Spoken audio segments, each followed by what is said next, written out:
England और New Zealand का जो खेल अभी जो दूसरा दिन का चल रहा है और अभी तक का जितना भी खेल अभी तक का हुआ है, इस कंडीशन को देखते हुए, जिस तरह की अभी वेदर कंडीशन है इंग्लैंड में, जो भारतीय टीम और न्यूजीलैंड की टीम का जो वर्ल्ड टेस्ट चैंपियनशिप का फाइनल होने वाला, अगर हम उससे मद्देनज़र उसको कंपेयर करें तो क्या भारतीय टीम चार फास्ट बॉलर यानी कि चार पेसर के साथ आपको उतरते दिख सकती है, या फिर जो अभी कंडीशन जितना 2 दिन में हमने देखा है, बहुत सारों का आप लोगों का मानना था कि शायद आपको जडेजा और अश्विन यानी कि दोनों स्पिनर खेलते नजर आए, यानी कि इसमें फिर आपको 3 पेसर के साथ उतरना होगा और इस बैटिंग लाइनअप में फिर हनुमा विहारी भी आपके टीम में नहीं होंगे। यानी कि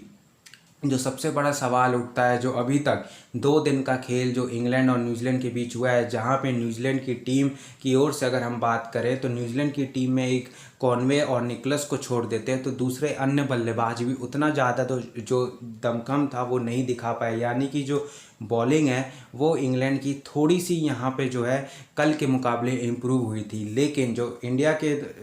तरफ से देखें तो क्या भारतीय टीम 3 पेसर या फिर 4 पेसर के साथ उतरना पसंद करेगी, यानी कि जब 3 पेसर के साथ उतरेगी तो वहाँ पे ये भी हो सकता है कि शायद जडेजा और अश्विन आपको दोनों प्लेइंग 11 में खेलते नजर आए। तो इसमें अगर मैं अपनी राय रखूँ तो देखिए, अगर हम पेसर की बात करते हैं तो बुमराह और शमी आपके प्लेइंग 11 में तो होंगे ही होंगे, ये 100% श्योर है। लेकिन जब बात आती है तीसरे पेसर की तो वहाँ पे बहुत सारों का मानना है कि शायद ईशांत शर्मा की जगह बहुत सारे लोग प्रेफर कर रहे हैं सिराज को, क्योंकि सिराज ने जिस तरह की परफॉर्मेंस दिखाई है ऑस्ट्रेलिया दौरे पर, फिर उसके बाद जब इंग्लैंड की टीम भारत आई थी तो वहाँ पर भी सिराज का परफॉर्मेंस अच्छा रहा था, और जिस कॉन्फिडेंस के साथ वो अभी इस वक्त है, बहुत सारों का मानना था कि शायद सिराज को बतौर तीसरा पेसर खेलना चाहिए। लेकिन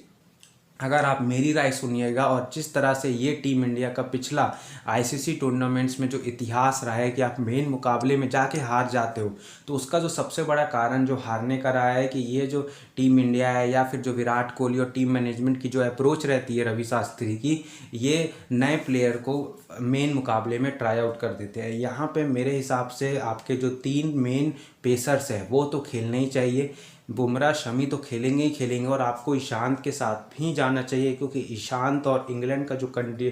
कनेक्शन है वो बहुत पुराना है और हमेशा से ईशांत का जो प्रदर्शन रहा है ईशांत शर्मा का वो इंग्लैंड में अच्छा रहा है। और आपको इस बड़े मुकाबले में नर्व्स की कंट्रोल वाला प्लेयर चाहिए और साथ ही कुछ एक्सपीरियंस प्लेयर भी चाहिए, और इसलिए ईशांत शर्मा का उस लाइनअप में होना बहुत ज़्यादा ज़रूरी है। अब बात आती है चौथे पेसर की कि चौथा पेसर कौन खेलेगा अगर खेलने की नौबत आती है, क्योंकि जिस तरह की अभी वेदर जो 18 तारीख से 23 तारीख के बीच की जो वहाँ दिखाई दे रही है, उसमें ऐसा लग रहा है कि शायद बादल रहेंगे, बारिश हो सकती है, नहीं भी हो सकती है। तो उस कंडीशन में मेरे हिसाब से चौथा पेसर आप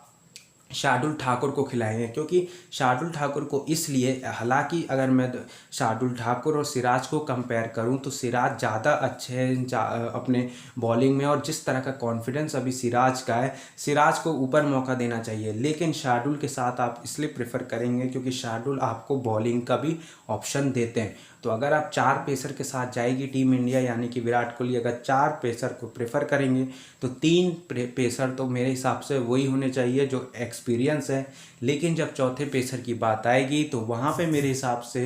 शार्दुल ठाकुर को मौका मिलना चाहिए, क्योंकि शार्दुल ठाकुर आपको थोड़ा बहुत बैटिंग से भी आपको ऑप्शन देते हैं, और आपको इंग्लैंड जैसे कंडीशन में आपको नीचे से बैटिंग चाहिए होगी, क्योंकि कभी भी आपके ऊपरी क्रम के बल्लेबाज जो हैं वो जल्दी से वो आउट भी हो सकते हैं, और ऐसे में आप चाहेंगे कि नीचे से आपको थोड़ी सी मजबूती मिले बल्लेबाजी में। लेकिन अगर धूप निकली रहती है, जो कि अभी थोड़ा सा जो है वेदर में वहाँ चेंज हो रहा है इंग्लैंड में, और इसमें एक जो सवाल उठता है कि क्या आप अश्विन तो खेलेंगे ही खेलेंगे बतौर एक स्पिनर, लेकिन क्या दूसरे स्पिनर के रूप में जडेजा खेलेंगे या फिर टीम प्रेफर करेगी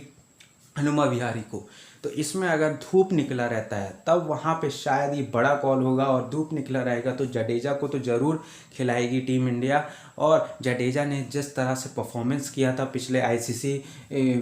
सेमीफाइनल में न्यूजीलैंड के खिलाफ, क्योंकि बड़े मैच में उन्होंने परफॉर्म किया था, तो टीम इंडिया नहीं चाहेगी कि आपका जो प्रमुख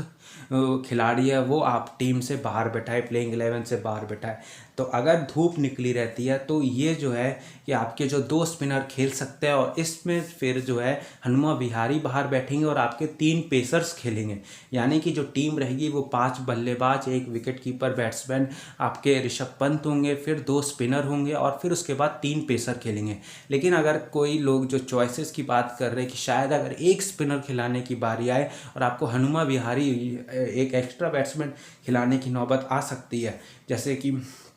भारत की बल्लेबाजी जो विदेश में कमज़ोर रहती है, तो उस वक्त मेरे को ऐसा लगता है कि शायद टीम इंडिया जो है वो अश्विन को ऊपर रखेगी जडेजा से, क्योंकि आप अश्विन जैसे स्पिनर को जडेजा से कंपेयर में अश्विन ज़्यादा वेरिएशन के साथ बॉलिंग करते हैं। और अगर हम कंपेयर करें दोनों की बॉलिंग, खास तौर से विदेशी ज़मीन पे, तो दोनों का जो प्रदर्शन है वो लगभग सेम रहा है एज अ बॉलर। तो इसमें मेरे हिसाब से अश्विन ऊपर रहेंगे और अश्विन को तो ज़रूर खिलाना चाहिए। लेकिन जब 2 स्पिनर खिलाने की बात आती है, क्योंकि एक ये बड़ा कॉल होगा और आपके तो 9 खिलाड़ी फिक्स है, लेकिन 2 ही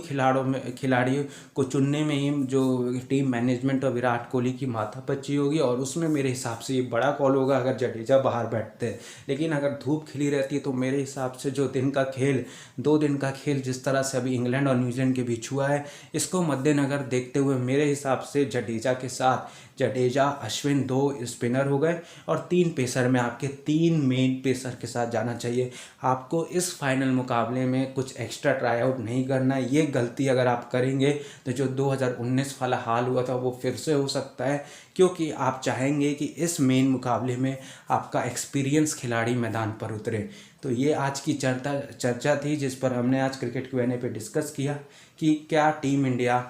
3 पेसर या फिर 4 पेसर के साथ उतरेगी, या फिर आपको जडेजा अश्विन दोनों एक साथ खेलते नजर आएंगे, या फिर एक खेलेगा तो कौन खेलेगा। और जो हमने तीसरा ये भी डिस्कस किया कि क्या टीम इंडिया एक एक्स्ट्रा बल्लेबाज यानी कि हनुमा विहारी को खिला सकती है कि नहीं। आप क्रिकेट Q&A के साथ बने रहिए, और भी जो आपके सवाल हैं वो अपने सवाल जो है वो अब जल्द से जल्द भेजिए। मैं अगले वीडियो में इस वर्ल्ड टेस्ट चैंपियनशिप के फाइनल से रिलेटेड जितने भी आपके सवाल हैं वो सब के सब भेजिए। मैं